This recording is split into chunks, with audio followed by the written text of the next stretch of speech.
to my channel and welcome to spooky season, which is what this video is obviously going to be themed around. So today we are going to be talking about how to get rid of any spirits or negative energy in your home. And I chose this topic because Trevor and I unknowingly bought our first home after somebody unfortunately passed away in it. Our house was a foreclosure when we bought it, and with a lot of foreclosures, they don't tell you the reason why it's a foreclosure sale. And sometimes when you buy a foreclosure, there's weird things that comes with the home, and so we had like a weird cupboard with a bunch of cookbooks in it, and there was a mattress in our basement, just like a couple of weird things that we didn't really give too much thought behind at first. But then we had our housewarming party, which is when a lovely neighbor had told us that unfortunately the previous owner of our home had passed away in it. And this person passed away in their sleep, and so immediately my head goes to the mattress that is in my basement, and I'm like, oh my goodness, like, did this person die on the mattress that's still in my home? And I'm like, is my house haunted? Like, what did I get myself into? Because I totally believe in spirits, and I'm just the type of person to start panicking. So I was like, you know what? It's all right. I'm gonna fix this. And luckily, I actually have a friend who has psychic powers and has worked as a psychic medium. So I approached her about my situation right away. And now the one thing that she kind of reminded me about was that it is normal, it's totally normal for people to pass away in their house. It happens every day. And so, you know, don't necessarily worry too quickly, especially if you're not really noticing any spirits or spiritual energy or any weird things happening, which luckily at the time I wasn't. But for me, I was like, you know what? I don't even want to get to that point where I'm feeling weird things. Let's just deal with the problem right away. So first and foremost, obviously with the mattress and with the other things, she told me, get rid of anything in the home that you think maybe is linking the spirit to the house. So of course, I got rid of the mattress and whatnot. And step one was complete. And she told me that it would be a good idea to sage the house. And so I went to the local store, the local New Age store, and I just got some sage. And she also told me to get some incense, which I did. And the reason that you want to get the sage is because that'll clear out the energy in your home.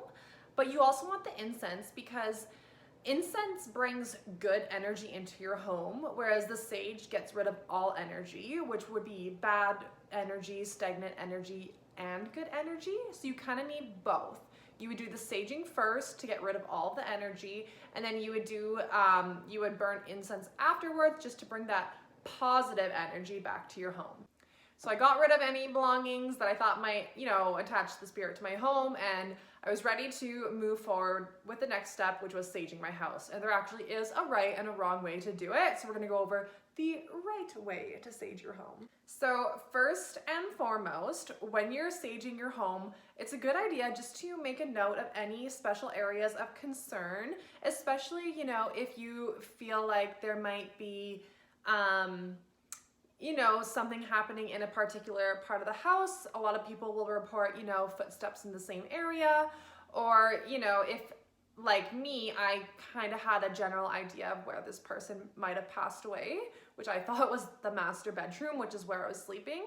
So just to make a note of any special areas that you want to spend more time in and just really make sure that you're saging that room well is a very good idea to, you know, just identify before you start saging. So when you're saging your home, you really want to make sure that you open up all of the doors and the windows. That's because the energy you're trying to get rid of needs to be able to exit the house somewhere. Also, it's a good idea to have something to help fan the smoke, because when you're burning the sage, it doesn't necessarily like get too far in the room. So you want something that you can kind of fan the burning sage with as you're going, just to help spread the sage everywhere and just make sure that you're getting all the little nooks and crannies in your home. I also think that, you know, you should really just spend time and go through the saging slowly, because Like for me, I was like, well, I gotta get all the closets because you just don't know where any lingering energy may lie. So I made sure I got every corner of the room. I worked my way up all the way to the roof. I got the closets. I got, the furnace room. Like I saged the whole house. And I think it's really important to do that because you just don't know where any stagnant energy or where any spirit energy might be. It's also very important as you're saging your house to have a mantra that you're saying while you do it. This might be, any energy or any spirit, leave now, exit through the window. Just give a command so that the energy knows what to do. And the intent behind your mantra, it is gonna actually help get rid of that energy even more. And sometimes if it's a spirit that maybe is a bit more stubborn, you really need to do this and just keep repeating that mantra. And I think what I said was something along the lines of like, any negative or spiritual energy is not welcome in my home. Leave now through the windows and doors. And just repeating that, it's really whatever you're comfortable with and what feels right to you. Once you've gone through your house and you've got every nook and cranny, you've kind of covered everywhere, you found it out, you've said your mantra, and you think you've given enough time for the smoke to exit the house through the windows and doors, you want to then put out your sage properly because there is a right and a wrong way to do this too. So you don't want to put out the sage with water because next time that you go to use it, it's just not going to be as easy to light again.